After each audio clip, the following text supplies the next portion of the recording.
Hello, YouTubers, friends, compatriots, bootlicker shills, debt slaves, serfs, peasants, vassals, minions, meat sacks. I am a useful idiot, and today I'd like to talk about that wonderful beating that Dr. Fauci is getting in congressional hearings right now. Well deserved. He is, of course, displaying maximum weaselry, contradicting himself, lying, and is just getting punked left and right. I love the confrontation between him and Marjorie Taylor Greene, who refused to address him as Dr. Fauci and instead addressed him as Mr. Fauci because he doesn't deserve to be called a doctor and probably should be in jail. And I would have to agree with that.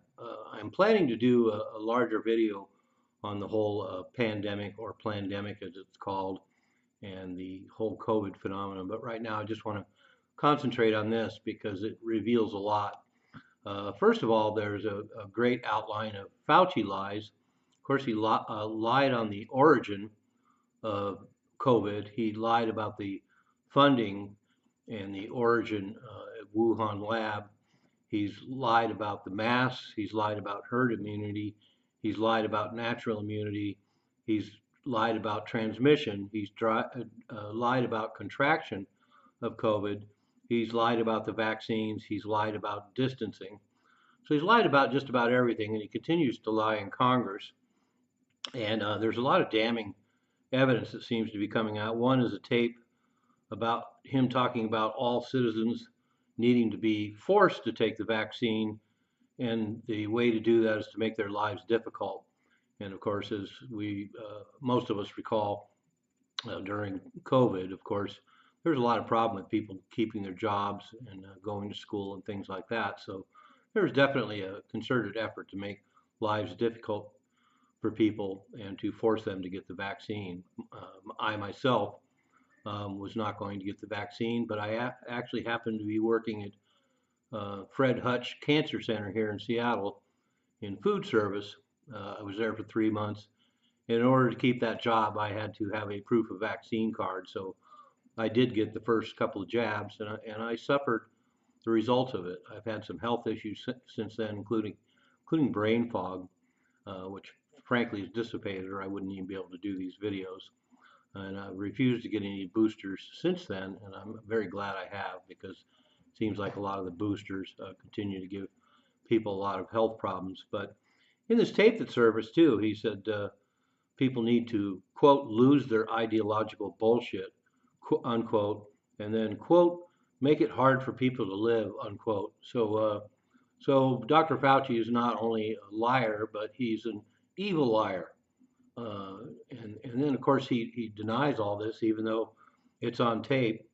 And then we also have emails that have surfaced with Dr. Fauci's top advisor bragging about getting rid of emails, making them disappear. And and of course, he denies that as well. And then another story that came out is that the National Institute of Health Scientists made $170 million in royalties from the manufacturers of the vaccines, and then of course tried to hide it. And part of hiding it, of course, was getting rid of these emails. And of that $710 million in royalties, a lot of it has to do with patents that a lot of these scientists were getting at the time and working in conjunction with the giant pharmaceutical companies. But $690 million of that went directly to Fauci's office. And and he's the kingpin of the COVID, and he was the kingpin of COVID during both the Trump administration and the Biden administration. And so he's done quite well on this. As a matter of fact, Fauci's net worth previous to COVID was somewhere between $5 and $7 million, depending on what sources you use. And he was very highly paid all along for his government job. And of course, he's in a position where he can't actually be fired. So he stuck it out, and he made a lot of money. So his wage, his salary was $480,000 a year, which is really pretty extravagant for somebody that's supposed to be a public servant. But if his net worth before COVID was $5 to $7 million, now his net worth now is $12 million. So during the COVID pandemic, whatever you want to call it, um, he made about $5 to $7 million just in a couple of short years. So so anyway, the whole picture is pretty despicable, and it's also coming out now. A lot of this stuff we already knew. People that are tuned into the alternative press have heard a lot of this stuff before, like the fact that the whole idea of masks and 6 foot distancing was all made up. And of course, that came out 6 months to a year ago in the alternative press. But now it's getting aired out in Congress. And that's one of the best things about this. This whole COVID narrative is collapsing in public. So everybody has access to this information, not just those of us who've done a lot of research. So yeah, the whole mask thing, the whole 6 foot distancing thing was made up, just pulled out of a hat. And of course, Mr. Fauci has a lot of excuses and denials and alibis as to how he's not responsible for that, even though we have him on record in both audio and written that he was the center of that. And so it's a big embarrassment for him. There's a Fauci email where he actually says that the masks don't work. They don't stop transmission. Now he's trying to act like, well, no, we just didn't know that at the time. But of course, there wasn't much testing on there wasn't any testing on the vaccines, really. There wasn't any science or testing done on the 6 foot barrier around people and wearing masks. So, and then in 2021, Fauci said the vaccines were absolutely necessary. They would basically give you 100% protection, and you were risking everyone else by not getting the vaccines. And then, now in 2024 and earlier in the year, he talked about that the durability was limited. The fact is, you could get a vaccine and you could still get COVID after telling everyone that, well, if you get the vaccine, you're absolutely protected. And of course, demanding everyone get the vaccine. And then the other thing, of course, is the history of COVID. Fauci claims I was always open-minded about the lab leak theory. And in fact, once again, we have audio and written evidence that he used to call it a conspiracy theory, and that there's no basis in believing that. And now we know that the gain of function in the lab and the leak from Wuhan is all accepted as reality now. So, one of the reasons why I want to do a larger video on COVID, because there's a lot of other big issues involved in this, and that's all the data that's coming out. And a lot of it, once again, is from alternative sources, but it's starting to enter the mainstream, and that's the amount of birth defects and the effects on pregnant women, the effects on fetuses, the effects on babies, birth defects, the blood clots, the heart failures. They now have a thing called sudden adult death syndrome. And it's ironic when you look at the narrative in the mainstream media. Of course, they blame all these things on COVID, when actually it's the vaccines, not the COVID, that is causing all these things. And even the public is getting alarmed about all these young, healthy people dying suddenly. And I know a lot of people in my personal life. I've seen this happen as well. And then there's infertility as well, and elevated death rates globally, and the figures continue to come out in countries from all over the world about the elevated death rates, and the only correlation is the jabs. It's not COVID.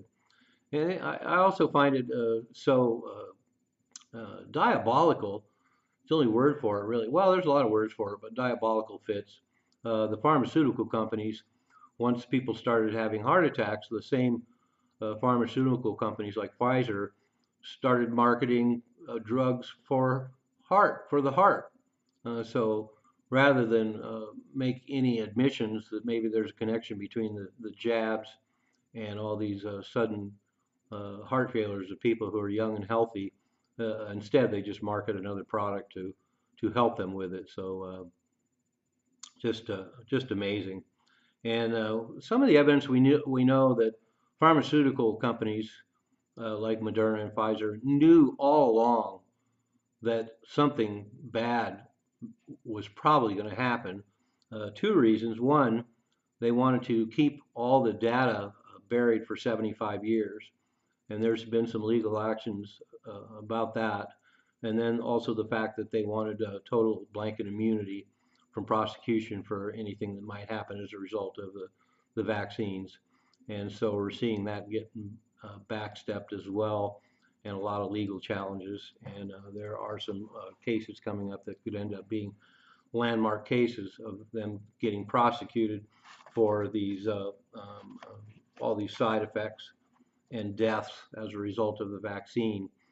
And RFK Jr. actually came out with some interesting things. I'm not sure when this came out, but he revealed that in 2002, Fauci was working for the Pentagon developing bioweapons. And by 2014, 3 viruses escaped from about 18 labs here in the United States. And it was very controversial at the time. There was actually congressional hearings, and 300 scientists sent a letter to Obama to shut down the Fauci operations. So what they ended up doing was taking money that Dick Cheney gave to Fauci and his operations using the Patriot Act. It was buried in the Patriot Act along with a bunch of other shit. And so $2.2 billion was allocated to Fauci and his bioweapons development, for which his pay apparently went up 68% once he started working for the Pentagon. So that money was funneled through the National Institute of Health. Remember, the National Institute of Health is supposed to be here to protect Americans and protect their health, and instead it's used for money laundering and for financing bioweapons research. And anyway, apparently after that mishap in 2014, that's when the bioweapons development was moved to Wuhan. So there's a direct involvement of Fauci and his cronies in this lab in Wuhan where this COVID virus originated from. So the level of denial and the level of contradiction and the levels of lying is truly staggering. So I'm really happy to see all this getting aired out, and it's entering the mainstream dialogue now. And so it's no longer us conspiracy theorists who are finding out a lot of the stuff that we've been saying all along. So glad to see the hearings, glad to see Fauci getting punked and bitch slapped in Congress, and glad to see that the narrative that we've had to deal with for all these years, the health impact on the population, and as well as all the total shutdown of the economy and the devastation of the economy and a lot of businesses, and the devastation of a lot of people trying to go to school and go to their jobs and raise their family and have kids. And so I agree with a lot of people that say Fauci should be in jail. It is a crime against humanity, and now we're finding out that. And since we're in this era that nobody's above the law, well, here's Dr. Fauci. I'm sure nothing's going to happen to him, and he's unleashed this pestilence worldwide, and there's been a staggering amount of deaths, and he'll just walk away, and he'll walk away with all his ill-gotten gains, and that's just how it works. So I guess just about everybody's above the law once you get up into that hierarchy. So there you have it. I'm a useful idiot. Don't you be one too.